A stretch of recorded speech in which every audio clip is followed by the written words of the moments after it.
Alabado sea Jesucristo, siempre sea alabado. Muy buenas tardes a todos, bienvenidos a nuestra clase de Mariología, a una de nuestras últimas clases de Mariología. Ya estamos terminando el mes y estamos terminando también nuestro curso. Hemos estado estudiando teología, hemos estado intentando hacer teología, o sea, comprender nuestra fe. Comprender un poquito más nuestra fe, no solo conocer nuestra fe, eso lo hacemos en catecismo, esto no es catequesis, ¿verdad? Estamos intentando comprender nuestra fe, profundizar en nuestra fe para comprenderla mejor. Eso es lo que hace la teología. La teología intenta que la inteligencia iluminada por la luz de la fe conozca y comprenda, ¿ok? Y es la inteligencia que busca la comprensión de la fe. Así es que bienvenidos entonces a esta clase, doy la bienvenida a todos en conjunto y a cada uno de ustedes en particular. Me da muchísimo gusto verlos día tras día viniendo a las clases y bueno, aquí estamos en nuestra iglesia, ya estamos haciendo preparativos porque parece que nos van a abrir la iglesia dentro de poco, a inicios del mes de junio, parece que ya vamos a poder abrir nuestras iglesias aquí en Los Ángeles. Bendito sea Dios, gloria a Dios. Bien. Seguimos con nuestras clases en esta última semana de teología, de Mariología en concreto. Estamos viendo un poquito María en la espiritualidad. María en nuestra devoción, lo vimos la semana anterior. María en los dogmas, lo vimos la primera semana. Y las bases de Mariología, perdón, en la anterior semana. Y las bases de la Mariología en la primera semana. Ahora estamos viendo María en nuestra vida cristiana, concretamente en nuestra espiritualidad.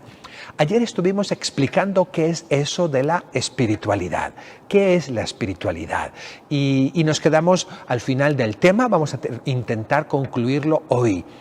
Vimos al final, y es donde nos quedamos en la página 87, si tienen sus apuntes del día de ayer, página 87, vimos que los maestros de vida espiritual, basados en su propia experiencia, basado en las experiencias de las almas que han ido dirigiendo y basados también en los relatos de los santos, etcétera, etcétera, las experiencias de los santos, dividen la vida espiritual, dividen la vida sobrenatural en tres etapas. Nosotros las dividimos para comprender un poquito mejor cuál es el progreso y cuál es el proceso en la vida espiritual, pero estas etapas no son del todo nítidas y puras. Tú estás aquí y tienes todos los elementos de esta primera etapa y luego pasas a la segunda y tienes todos los elementos de la segunda. Bueno, en la segunda etapa también podemos tener algún elemento de la primera todavía o Dios nos concede algún elemento de la tercera, o en la primera etapa estamos empezando pero Dios nos concede algún regalito, ¿verdad? Entonces no son tan puras, simplemente hacemos esta división para entenderlo un poquito mejor, para entender el proceso de la vida espiritual, nuestro propio proceso de nuestra santificación, a este proceso de vida espiritual, a la vida de gracia, a la vida sobrenatural, lo llamamos también la propia santificación. Bien, vamos a ver entonces estas tres etapas. Las llamamos etapas, las llamamos también edades de la vida espiritual, la llamamos grados de la vida espiritual. Bien, son tres. La primera es principiantes, la segunda es adelantados y la tercera es perfectos. Bien, comenzamos con la primera, la de los principiantes. A esta etapa la llamamos la vía purgativa. La vía purgativa es el inicio. Son aquellos que ya han entrado en la vida sobrenatural. Como les expliqué el otro día, ayer, muchas personas, muchos cristianos, nunca entramos en la vida espiritual. O apenas abrimos la puerta y miramos cómo está, pero no entramos, ¿verdad? Muchos estamos fuera. ¿Quién está fuera de la vida espiritual, de la vida sobrenatural? Bueno, los que están en pecado. Los que están o en un pecado continuo, ¿verdad? O los que están entrando y saliendo al pecado, que nunca se deciden, ¿verdad? Que nunca se deciden abandonar su vida de pecado, abandonar sus vicios, a confesarse, a hacer una buena confesión, una confesión sincera y empezar a dar pasos en la vida espiritual. Al que está continuamente en pecado es muy difícil que empiece cualquiera de estas etapas de la vida sobrenatural. Como digo, a veces entra y a veces sale, abre la puertita de la vida sobrenatural, está un momentito y de vuelta, para atrás, otro pecado otra vez. Y está un ratito más por ahí mirando así un poquito y ¡bum!, otro pecado. Nunca progresa. Bien. Cuando estamos hablando de esta primera etapa, la vía purgativa, la etapa de los principiantes, es que uno ha entrado decididamente. ¿Y cómo entra a esta etapa? Entra con la conversión y el rechazo del pecado. La primera etapa es eso, rechazo del pecado. Digo no al pecado mortal. El pecado mortal es lo que rompe, es lo que quiebra nuestra unión con Dios nuestro Señor, nuestra comunión con Dios nuestro Señor, nuestra vida sobrenatural. Entonces tiene que haber una decisión firme, fuerte, constante y continua de rechazo al pecado. Y esta primera etapa, claro, uno ha estado fuera, ha estado metido en el pecado, ha estado metido en el mundo y tiene que comenzar. Recuerden que estamos hablando a nivel sobrenatural. Sí, a nivel de gracia, porque hay muchas personas que hacen unas ciertas conversiones, ¿verdad? Y la conversión significa el ya venir a la iglesia. Bueno, eso es muy bueno, pero si vienes a la iglesia pero no abandonas el pecado, todavía no has empezado tu vida espiritual. Algunos piensan la conversión es que ya me metí en algún grupo o me metí en algún ministerio. Bueno, eso no es que sea la conversión es yo salgo del pecado y entro a la vida de gracia, entro a la vida del Espíritu. Un buen carismático es eso, uno que vive en la vida de gracia, que vive en la vida en el Espíritu. Un buen, por ejemplo, de los cursillos de cristiandad, que también le dan mucha importancia a esto, vive de colores, le llaman de colores, ¿verdad? Vivir en la gracia, es vivir en la vida sobrenatural. Y así cada una de las diversas organizaciones católicas pues nos quieren infundir eso. Bien, entonces lo primero es esa lucha contra el pecado. Y lo propio de esta etapa, su mismo nombre lo dice, la vía purgativa, es purificarnos, es la purificación activa que se llama. O sea, yo, sujeto, empiezo a purificar mi alma y empiezo a purificar mis sentidos exteriores. Empiezo a purificar con ascesis. Ascesis es justamente ese trabajo duro y arduo, ese esfuerzo que ponemos. Que ponemos en controlarnos, que ponemos en ejercitarnos. Esa es la ascesis, es ese espíritu de purificación, ¿verdad? Una purificación fuerte que me mantiene soportando el sacrificio con paciencia, con constancia, ¿verdad? Que me mantiene, ¿verdad? Con prudencia, etcétera, etcétera. Entonces, la etapa esta está marcada por la purificación activa. Nosotros somos sujetos de esa propia purificación.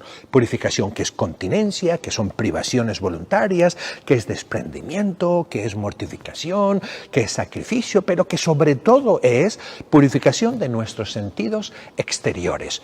Yo soy el dueño de mí mismo y también de mis sentidos interiores. Yo soy dueño de mis ojos y no se me van a donde quiero. Yo soy dueño de mi lengua y no digo lo que se me antoja. Yo soy dueño de mi apetito, de mi gusto, de mi gusto por las cosas de comida. Y digo yo que sí y que no. Nos vamos convirtiendo en dueños de mí mismo. Y eso después de los apetitos externos pasa también a los apetitos internos, a los deseos internos. Yo soy dueño de mi imaginación. Y me imagino lo que yo quiero. Padre, ¿cómo se hace eso? Eso se llama ascesis. Ejercicio, ejercicio, ejercicio y ejercicio. Yo soy dueño de mi memoria.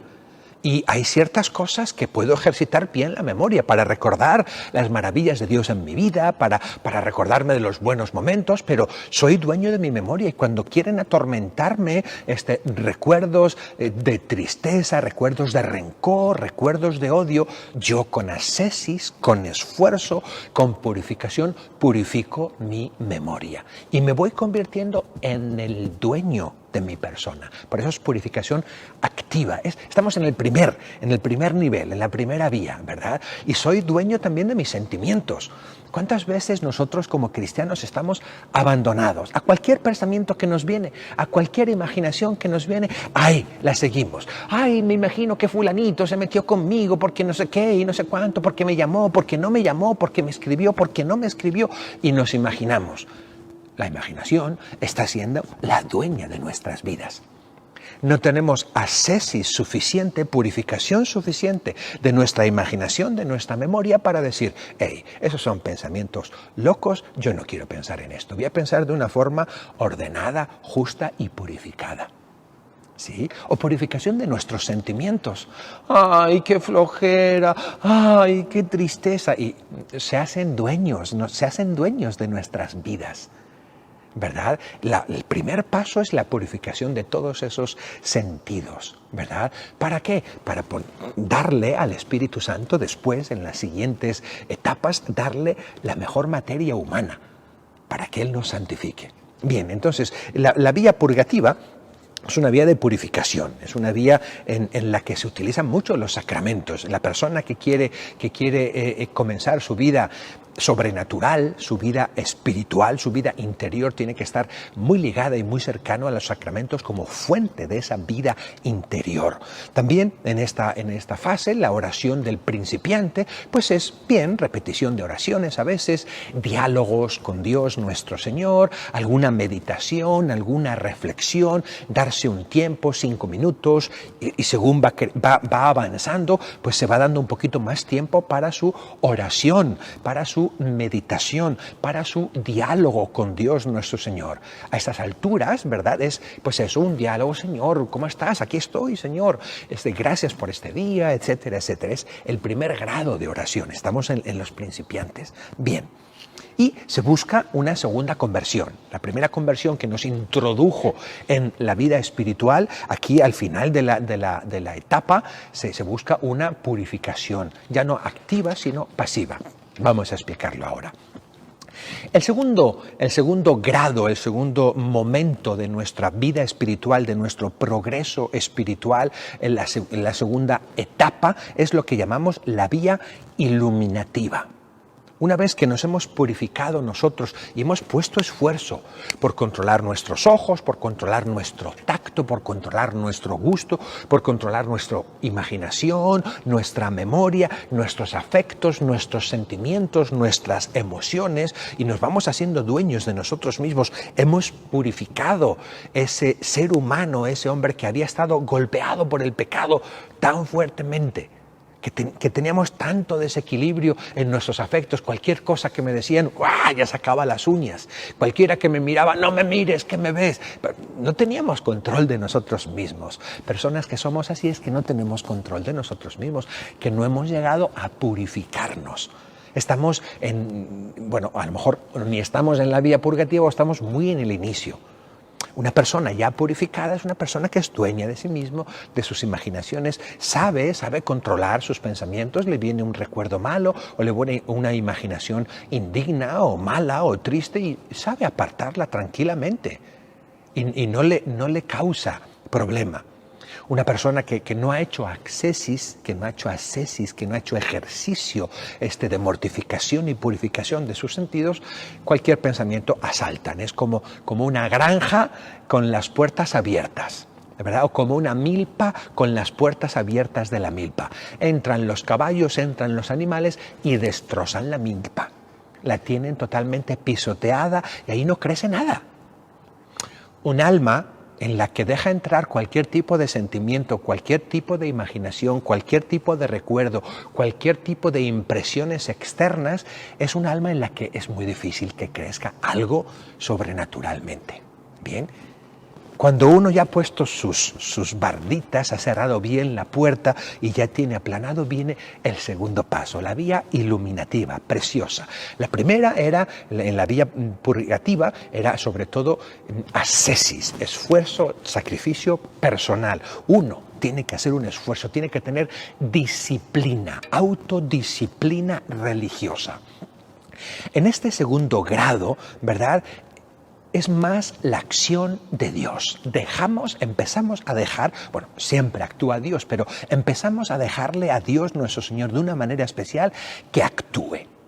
¿Sí? Es la acción de Dios en nuestras almas. Y el ser humano, ¿qué es lo que hace? Simplemente se presta, colabora. ¿Okay? Se abre a la acción de Dios nuestro Señor. Y la acción de Dios nuestro Señor es a través y es el Espíritu Santo y santificador. ¿ok? Y hay un progreso enorme en la vivencia de las virtudes teologales, o sea, infundidas por Dios, fe, esperanza y caridad. Hay un progreso enorme en las virtudes morales también infundidas, ¿verdad? Prudencia, justicia, fortaleza, templanza.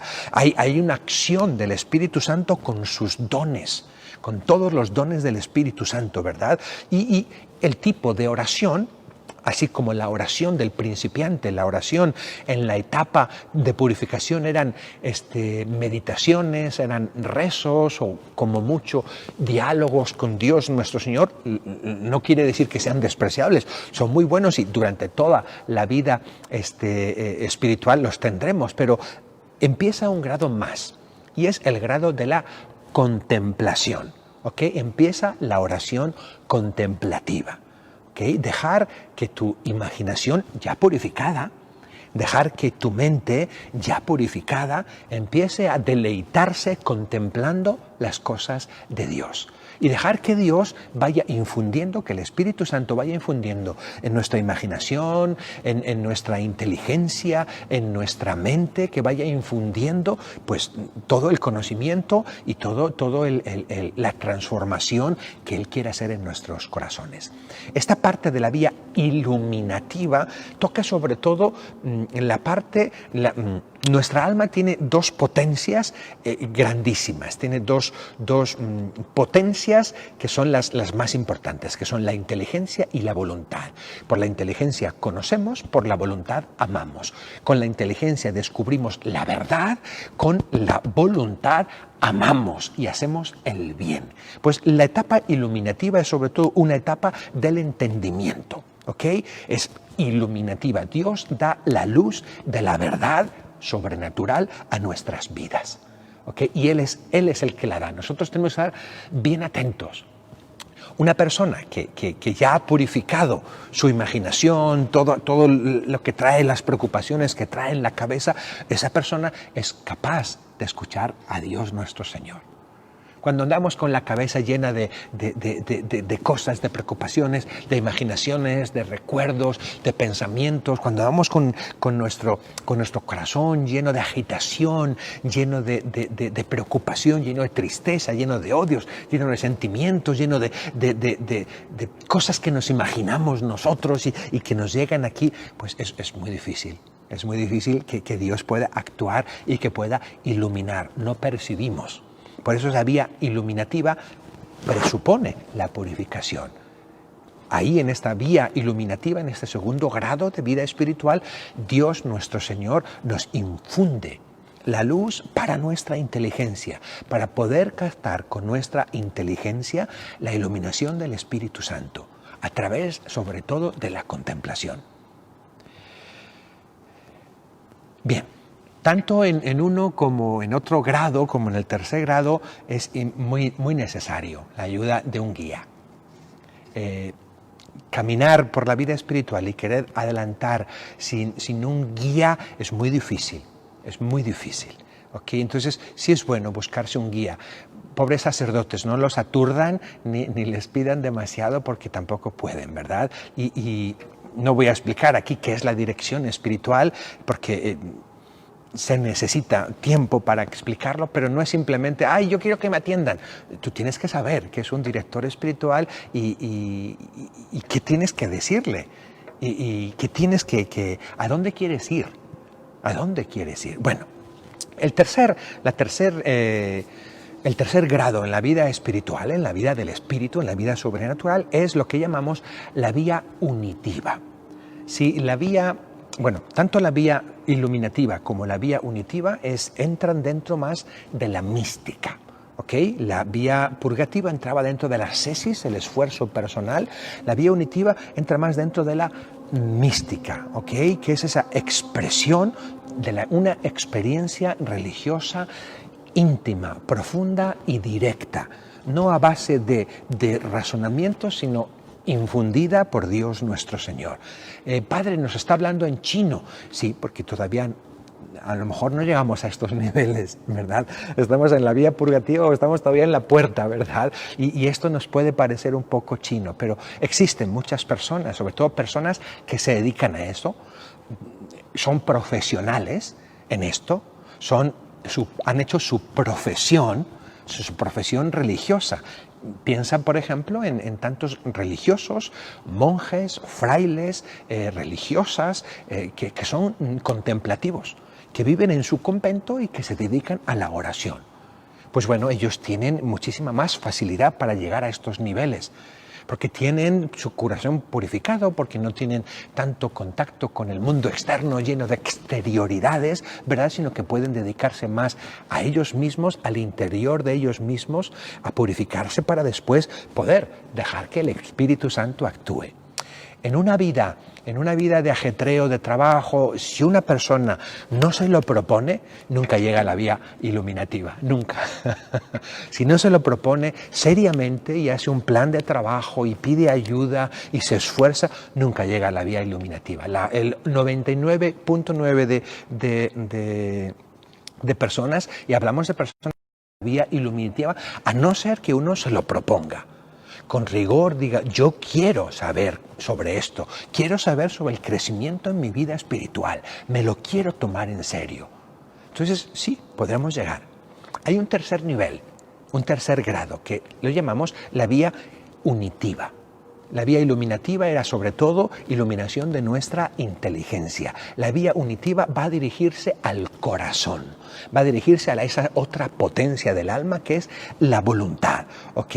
La voluntad se va a llenar de amor, va a ser sobre todo una transformación en el amor. Y lo que busca la vía unitiva es la plenitud o la perfección del amor, no del sentimiento, no de la emoción, no de las sensaciones, ¿no? Esos son potencias secundarias, potencias inferiores del alma, ¿verdad? La voluntad es la potencia fuerte, son las dos grandes potencias, inteligencia y voluntad. Entonces, la vía unitiva crea esa unión, es la vía de las almas perfectas, la unión de las almas perfectas con Dios nuestro Señor. Aquí hay una purificación no activa, así como en la vía purgativa había una purificación activa, en la vía unitiva hay una purificación pasiva del espíritu. La vía purgativa era una purificación activa, sobre todo de los elementos externos, de los sentidos externos, también de los internos, pero sobre todo de los externos. En la vía unitiva, la purificación es especialmente del espíritu, de tu inteligencia, de tu voluntad, de tu querer y no querer, de tu amar y no amar, de cómo amar a Dios, de en qué grado amo a Dios, de en qué grado me entrego a Dios nuestro Señor, en qué grado, etcétera, etcétera, ¿verdad? Y esa es una purificación pasiva, Bien, todos experimentamos en nuestras vidas, aunque estemos en los grados más bajos, ¿verdad? Aunque estemos en la vía purgativa o aunque no hayamos entrado, a veces experimentamos una cierta purificación pasiva de nuestro espíritu, que no sentimos ganas de orar. Muchas veces no es que sea una purificación pasiva del espíritu, sino que es simplemente fruto de nuestra flojera y fruto de nuestra desidia. Pero aquí es lo que llaman los místicos la noche oscura del alma. Es el alma que ama a Dios, que se ha purificado totalmente, ¿verdad? Y que Dios nuestro Señor ha iluminado ya, el Espíritu Santo ha iluminado su inteligencia, y que ahora se quiere entregar totalmente a Dios con un amor total, y de repente parece que ¿dónde está Dios? Y sienten una ausencia grande de Dios nuestro Señor, la noche oscura. Bien, ahí en esta etapa pues hay una gran contemplación, es la contemplación infusa, ¿verdad?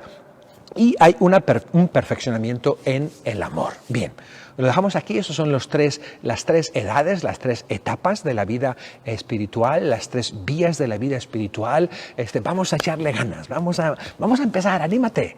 Métete en el gimnasio, anímate, en ese gimnasio del alma, que comienza con la ascesis. Ascesis viene del griego y quiere decir trabajo duro, trabajo arduo, y quiere decir también ejercicio. La ascesis era el ejercicio que hacían los atletas antes de ir a sus funciones, ¿verdad? A sus competiciones. Eran los ejercicios, era la ascesis. Bien, pues tú y yo vamos a meternos al gimnasio cristiano, al gimnasio de la vida cristiana. ¿Okay? Vamos a meter en control todos esos elementos externos para después seguir, y que el Señor ilumine, que empecemos a dejar que el Espíritu Santo nos vaya infundiendo su luz en nuestra inteligencia y después que llene nuestros corazones, ¿okay? Que llene nuestros corazones con su amor. Bien, al final en la página 88 les hablo un poquito. Y les digo que todo en la vida espiritual, cualquier progreso en la vida espiritual, además del esfuerzo que podamos poner, sobre todo en la purgativa, pero cualquier progreso en la participación con Dios nuestro Señor, cualquier progreso en la unión con Dios nuestro Señor, cualquier progreso en la participación de la divinidad, es una gracia. Es una gracia. Y Dios nuestro Señor da gracias, a las gracias ordinarias que Él nos da, ¿verdad? Les llamamos gracias santificadoras. Y a las gracias extraordinarias que nos da, verdaderamente extraordinarias, les solemos llamar gracias gratis date, o sea, dadas gratis. Gracias dadas gratis. Pueden ser gracias como visiones, revelaciones, milagros, profecías, hablas interiores, éxtasis, estigmatización. Todos esos elementos son gracias especiales que llamamos gracias gratis date. Disculpen ustedes. Disculpen. Bien, entonces estas gracias las suele dar Dios nuestro Señor normalmente en la vía iluminativa o en la vía unitiva. Si estamos en la purgativa no solemos tener estas gracias. Entonces muchas personas que dicen, ¡ay, Padre, yo tengo una profecía! Bueno, no es que sea una gracia gratis date, es algo que tú has escuchado en tu interior, pero no llega realmente a ser una profecía de Dios nuestro Señor. Vendrá de Dios porque son cosas buenas, ¿verdad? Pero normalmente no es así. He tenido una locución de Dios nuestro Señor, Dios me ha dicho una palabra. Bueno, hablando profesionalmente, no es una gracia extraordinaria.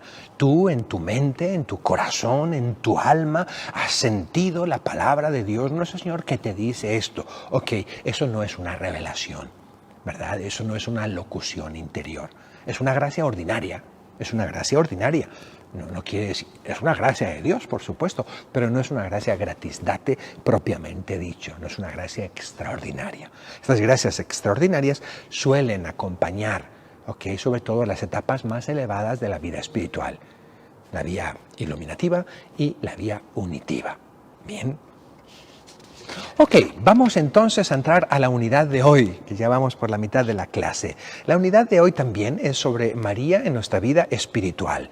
Y vamos a ver concretamente, María es medianera de las gracias. Hemos terminado hablando que la gracia justamente es lo que ayuda a nuestro progreso espiritual, que nosotros explicamos ayer abundantemente que por más que intentemos subir allá arriba de un salto, nunca lo lograremos porque está fuera de nuestras capacidades, que la única manera de subir es que alguien nos suba. En la santidad es lo mismo, en la vida cristiana es lo mismo. Por más esfuerzo que tú pongas, nunca vas a poder participar de la vida de Dios. Por más esfuerzo que tú pongas, nunca vas a hacer nada que te una a Dios nuestro Señor por ti mismo. El esfuerzo que tú pones te ayuda a ser bueno, te ayuda a ser caritativo, te ayuda a ser obediente, te ayuda a ser una buena persona, te ayuda a ser religioso incluso, te ayuda a orar, pero tu esfuerzo no puede lograr nada, eso lo explicamos ayer. Tu esfuerzo no puede lograr nada en el orden de la gracia, en el orden sobrenatural. Tu esfuerzo no logra nada.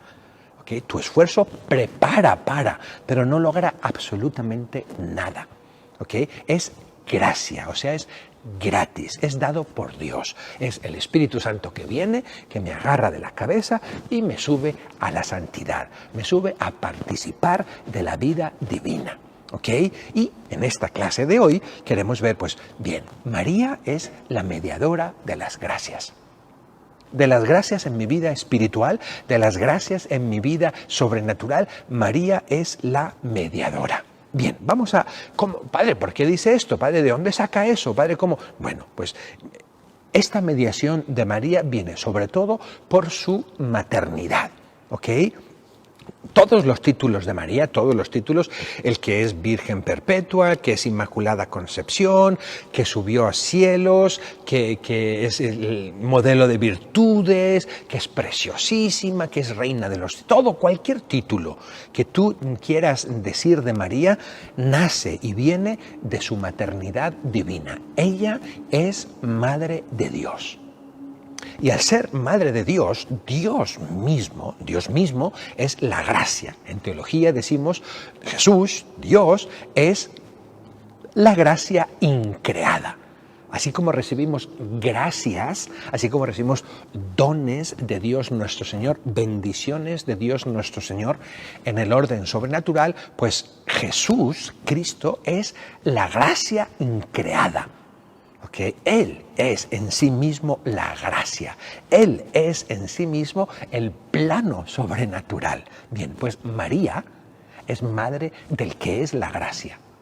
Por eso le decimos en las letanías, Madre de la Divina Gracia. Cuando digas en las letanías, Madre de la Divina Gracia, entiende bien lo que estás diciendo, porque estás diciendo la cosa más preciosa. Después de decir, bueno, que es lo mismo que decir, María es Madre de Cristo, Madre del Salvador, es Madre del Redentor. Pues ella es Madre de la Divina Gracia. Cuando decimos Madre de la Divina Gracia, estamos diciendo que María es la Madre que nos da aquello que nos santifica, Cristo. Que nos da aquello que nos redime, Cristo, que nos da aquello que nos hace participar de Dios, Cristo. María es la Madre de la Divina Gracia. Y eso le viene porque es la Madre de Jesús, ¿verdad? María entra desde el momento en que Dios quiere, porque así lo quiso Dios, ¿verdad? Desde el momento en que Dios quiere que su Hijo nazca y venga a este mundo a través de una mujer, y en concreto a través de María, María entra ya al plano hipostático. ¡Wow, Padre, qué palabra! Bueno, ¿a qué se refiere con el plano hipostático? Esto es muy importante para entender, ¿verdad? María no entra solo como Moisés entró en el plan de Dios. Grande cosa hizo Moisés, salvó al pueblo de Egipto, ¿verdad? María no entra como David entró en el plan de Dios. María no entra como unos profetas entraron en el plan de Dios, como Elías o como Eliseo o como Isaías o como cualquiera de los profetas. María no entra en el plan de Dios como lo hicieron los apóstoles. No. María no entra en el plan de Dios como lo hizo San Pablo. No. La participación de María en el plan de Dios es a nivel de la persona de Cristo. María no solo fue amiga de Cristo, María no solo fue interlocutora de Dios, María no solo fue obediente a Dios nuestro Señor como los profetas o los apóstoles. María entra de una manera muy especial, porque ella entra de la manera en que Cristo entra a la humanidad. Si entra Cristo a la humanidad es por María. No porque María sea muy grande, sino porque Dios lo quiso así. Dios quiso que su Hijo se encarnara a través de María y la hace partícipe de esa unión hipostática de Cristo. Unión hipostática quiere decir que en una sola persona, la persona de Cristo, están esas dos naturalezas. En esa única persona que es Cristo hay dos naturalezas, un verdadero hombre y un verdadero Dios. Y María entra de alguna manera en esa unión hipostática, de la manera principal y primordial, que es haciéndola nacer. Entonces, María no entra en la Santísima Trinidad, por supuesto que no entra en la divinidad, por supuesto que no, en el sentido de que ella es divina, no, pero sí entra en esa unión hipostática. Y entrando en relación con Jesús de una manera muy real y muy profunda, entra en relación con toda la Santísima Trinidad, en una relación que absolutamente ningún otro ser humano puede entrar, ni siquiera los ángeles. Los ángeles no tienen nada que ver en la unión hipostática de Cristo y no tienen nada que ver en la unión de la Santísima Trinidad. Los ángeles no, María sí. Por eso también le decimos Reina de los Ángeles. Porque en ese sentido es superior a los ángeles. Ningún ser humano es superior a los ángeles, estamos abajo porque no somos espíritus puros. Están las piedras, están las plantas, están los animales, luego viene el ser humano con inteligencia, luego vienen los seres angélicos y infinitamente arriba está Dios nuestro Señor. Pues María tendría que quedar con los seres humanos, por debajo de los ángeles, porque no es tan perfecta como los ángeles, como persona, ¿verdad? Pero en el momento en que es madre de Dios, ¡bum!, sube, porque entra en una relación, entra a formar parte de la relación hipostática de Jesús, ¿ok? Entonces, su relación con Dios, con Jesús, es muy diferente y muy superior a cualquier ser humano y a cualquier ángel. Bien. Su maternidad divina está por encima del estado de gracia en el que estamos nosotros, de nuestra misma vida sobrenatural, está por encima. Si ya la vida sobrenatural está por encima de la naturaleza, lo de María entra en otro orden, no está en el orden ni siquiera de la gracia, está por encima del orden de la gracia, está por el orden hipostático. Bien, ok, vamos a ver un poquito sobre las mediaciones. Estamos en la página 86. Un mediador es aquella persona, ¿verdad?, que acerca y que une a las personas en las que ejerce, ¿verdad?, su oficio de mediación. Acerca y une los extremos de la mediación, ¿ok? Por medio, él es un intermediario, ese es el mediador. El mediador es un intermediario entre dos extremos, ¿ok? Entre dos extremos, bien.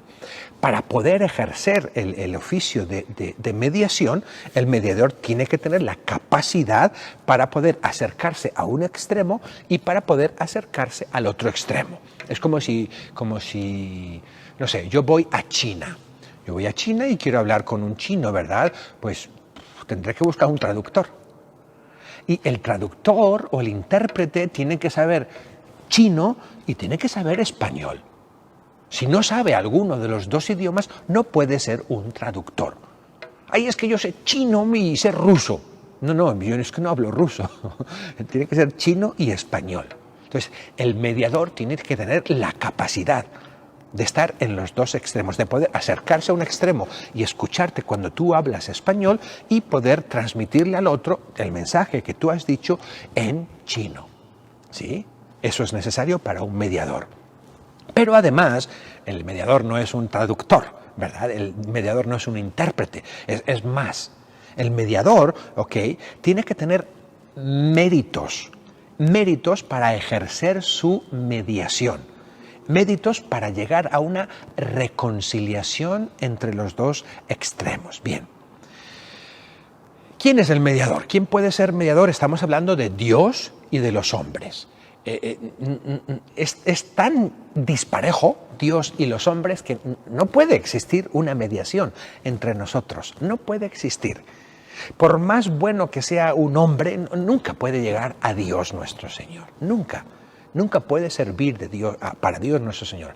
Tendría que ser un hombre que fuera capaz de llegar a Dios, de ponerse al nivel de Dios. ¿Quién? Efectivamente, es el Señor Jesús.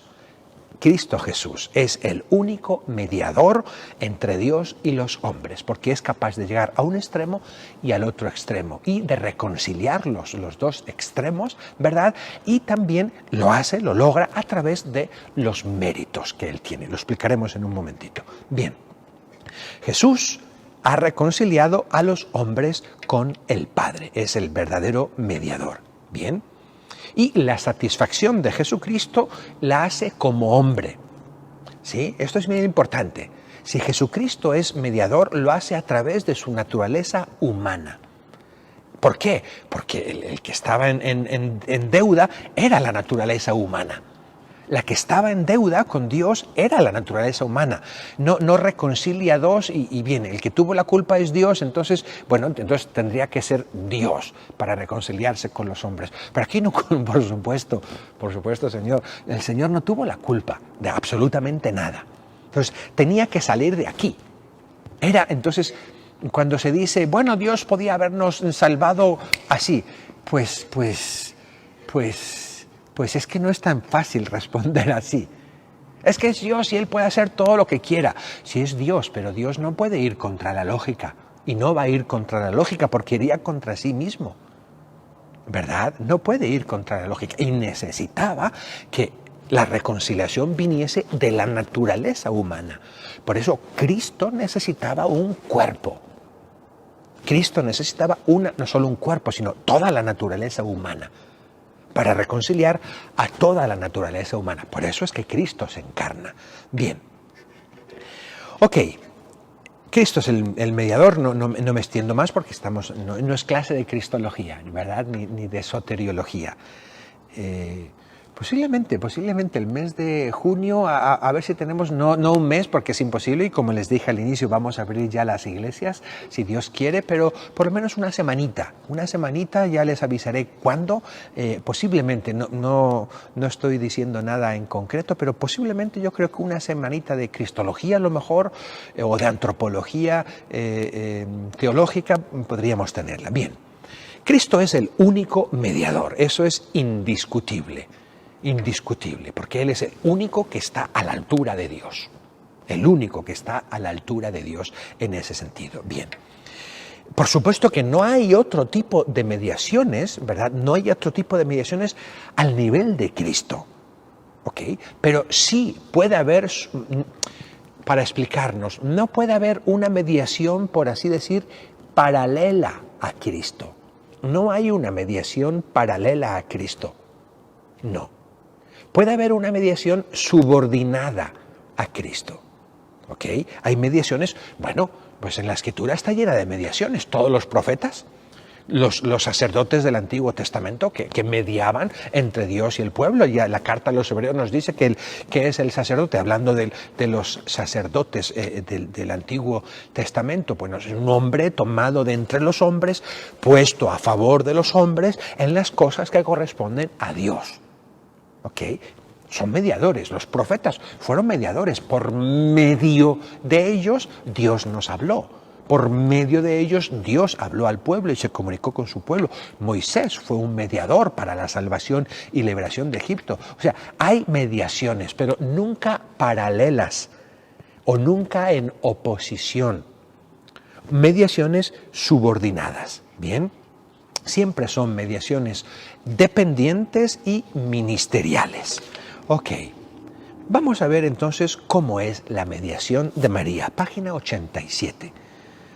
Por supuesto, la mediación de María es mayor que la mediación de los profetas, mayor que la mediación de los sacerdotes del Antiguo Testamento, mayor de la mediación de los patriarcas, mayor de la mediación de cualquier otra persona. ¿Ok?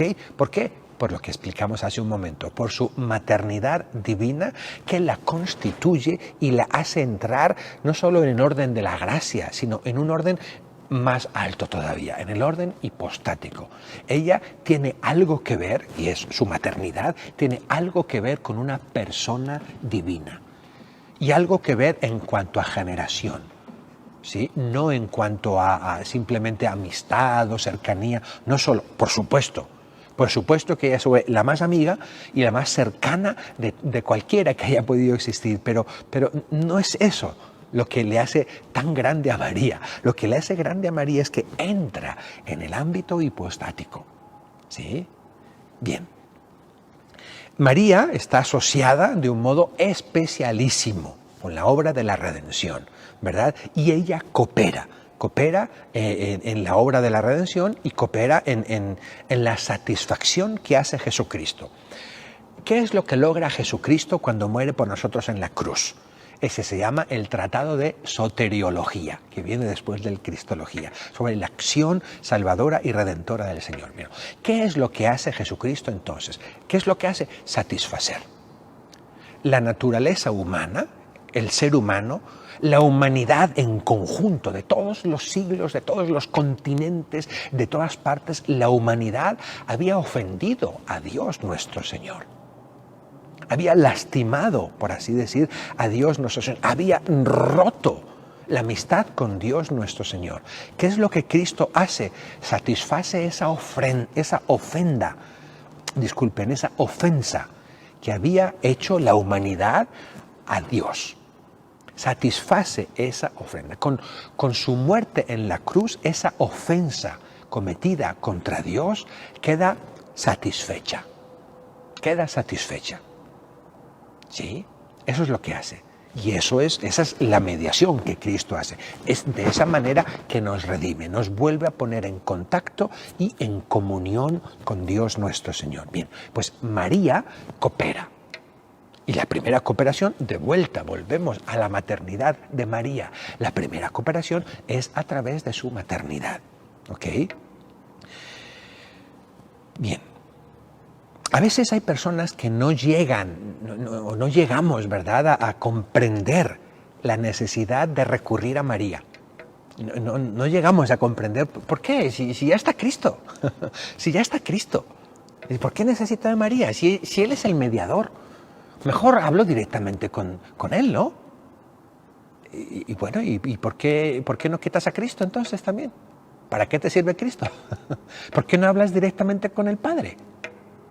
Es un poco absurdo, ese razonamiento es un poco absurdo, ¿sí? Entonces no funciona y no llega a ninguna parte. Pero algunas personas tienen, ¿por qué? ¿Por qué tengo que acudir a María? Y tienen problemas con las mediaciones. En el fondo tienen problemas con las mediaciones humanas. Tienen problemas con mediaciones y tienen problemas con los mediadores. Un poquito lo que le pasó a Naamán, el sirio, ¿te acuerdas? Naamán el sirio, un jefe de Siria, de un ejército sirio, ¿verdad? Un gran general, que el pobre hombre tenía lepra. Y se entera, su criada que era una esclava judía, y se entera y dice, pues ¿por qué no vas a Israel? Y ahí hay un gran profeta que te va a limpiar. Bueno, el caso es que llega y el profeta le dice, báñate ahí en el río. Le manda a decir, no solo no le dice, sino le manda a decir, báñate en el río. Y este hombre dice, se pone indignado. He venido desde Siria hasta aquí, he venido desde allá y no hay mejores ríos allá que este Jordán que apenas lleva agua. Además yo pensaba que el profeta iba a salir todo revestido y él me iba a hacer una oración poderosa y algo así.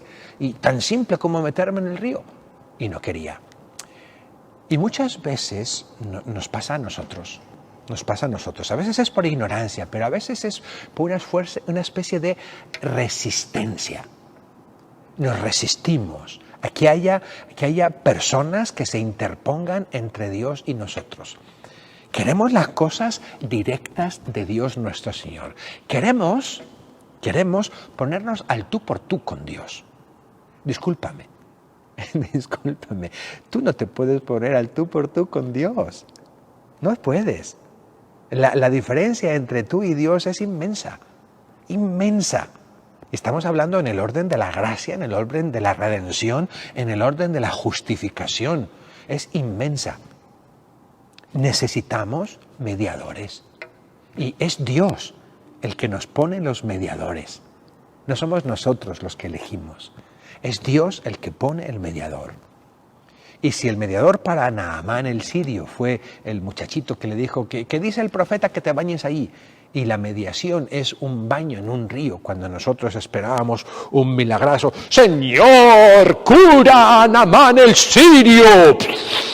Y hubo un trueno. Eso sí nos gusta, porque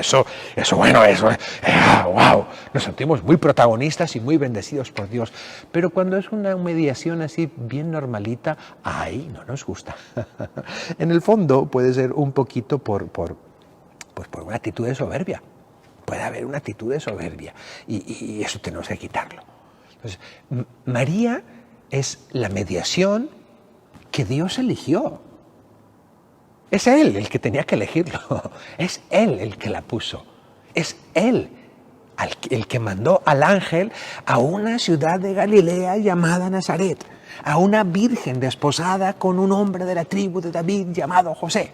La virgen se llamaba María. Es Dios el que eligió. ¿Por qué? ¿Por qué la mediación de María? Pregúntale a Dios. ¿Por qué lo quiso? Pregúntale a Dios.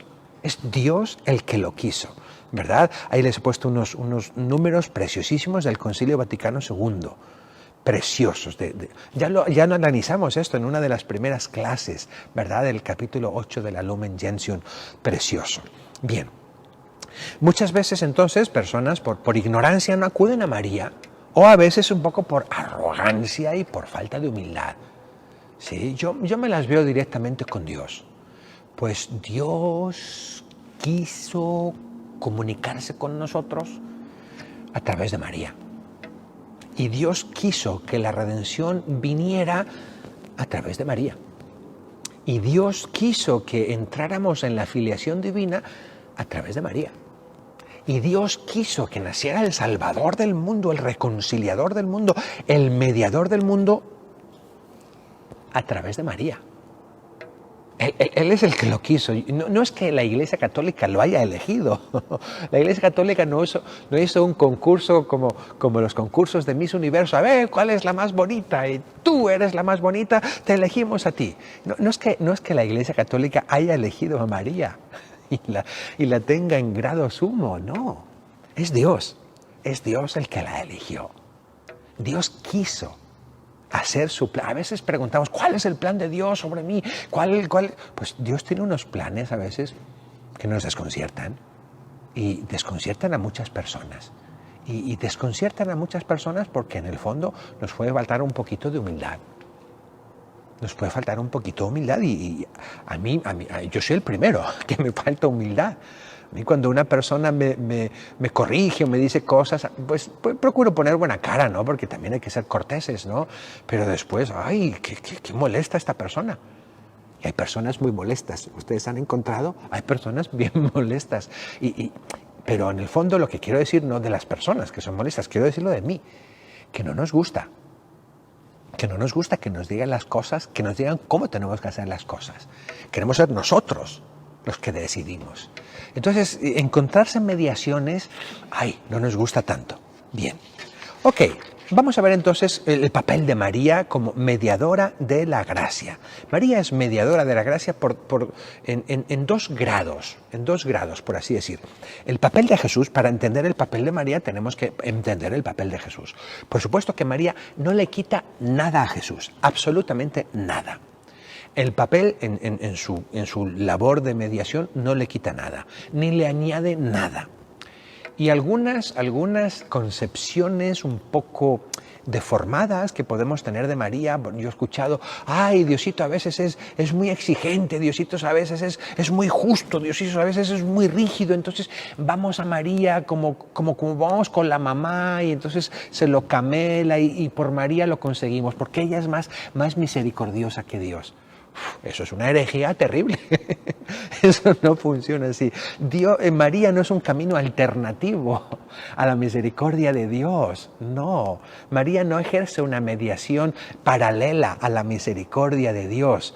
María a veces mandan estos memes o no sé, fotografías que está la puerta del cielo cerrada y María por una barda les echa una cuerda y lo sube al cielo como a escondidas. No funciona así. No funciona así, eso no es católico, eso no es católico. La mediación de María no es paralela a la de Cristo. La mediación de María no la hace más buena. Es que como es madre, es más tierna y más bondadosa. ¿Cómo podemos decir eso? Más tierno y más bondadoso que Dios no existe nadie. Él es infinitamente tierno y bondadoso. Y nuestra bondad y ternura terrenal, incluso la de la Virgen María, es humana. Es humana. ¿Sí? No, María no es más bondadosa que Dios, no es más misericordiosa que Dios, no. María, la mediación de María no es paralela y no es contraria y no es alternativa a Dios, es subordinada. Va junto con la de Cristo, va junto con la mediación de Cristo, siempre, siempre, siempre. Entonces, Cristo tiene una mediación que es, primero por así decir, de parte de los hombres. De parte de los hombres los acerca a Dios nuestro Señor. Como dijimos antes, merece por ellos, ¿ok? Los reconcilia. ¿Sí? Crea ese Dios al que habíamos ofendido, ¿verdad? Satisface por la ofrenda. Jesús se eleva su propia satisfacción a través de su muerte en la cruz, eleva su propia satisfacción. Es una mediación que llamamos ascendente. Esa mediación también la tiene María, por ser madre de Dios, por ser madre de Jesús, por colaborar con Él y sobre todo por estar al pie de la cruz hasta el final, sufriendo con Jesús. No tuvo otra pasión diferente María, no tuvo otro sufrimiento diferente María. Su sufrimiento fue sufrir con Jesús. Y en esa satisfacción que hace Jesús va junto María. Una satisfacción y una mediación ascendiente. Y luego María, como Cristo, tiene una mediación descendiente. O sea, mediación ascendiente quiere decir que Jesús, siendo hombre en su naturaleza humana, satisface la ofensa que le había hecho la humanidad a Dios. Y en su manifestación descendiente, Jesús, siendo Dios y de parte del Padre, da todas las gracias, derrama todas las gracias. María igual. María con Jesús ofrece su mediación ascendiente a Dios a través de su participación en la pasión de su Hijo. Y desde el cielo, ya glorificada en esa unión tan entrañable que tiene con Dios, con Jesús, por su participación en esa unión hipostática, es derramadora de gracias. No por otro canal diferente, por el único canal que es Cristo. Esa es la mediación de María, ascendente y descendiente. Bien, pues es todo por el día de hoy, sí he podido terminar.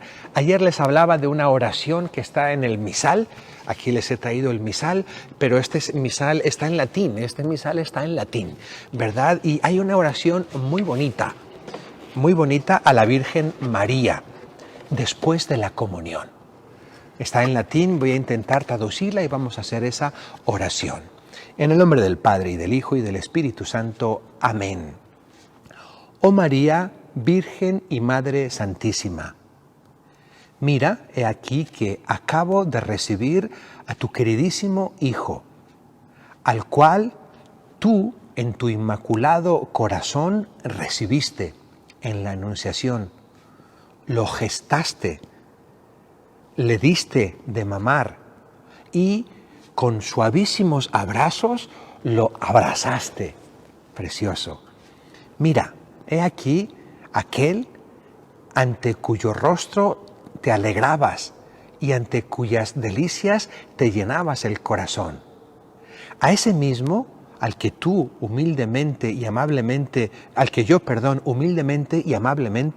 represento, es una oración del sacerdote, he representado y he ofrecido a Dios. ¿Ok? Y lo hago por tus brazos, abrazándolo yo también con tus brazos y amándolo con tu corazón. ¿Sí? En un acto supremo de adoración, de latría, de adoración a la Santísima Trinidad, ¿ok? Por honor tuyo y por honor suyo y por su gloria. Y también por todas las necesidades del mundo te lo estoy ofreciendo. Te ruego, pues, piadosísima Madre, que pidas para mí la gracia y el perdón de todos mis pecados. Y esa gracia que sea fiel para servirte en mi vida. Y dame la gracia final, de la perseverancia final, para que pueda también alabar a Dios por todos los siglos de los siglos. Amén.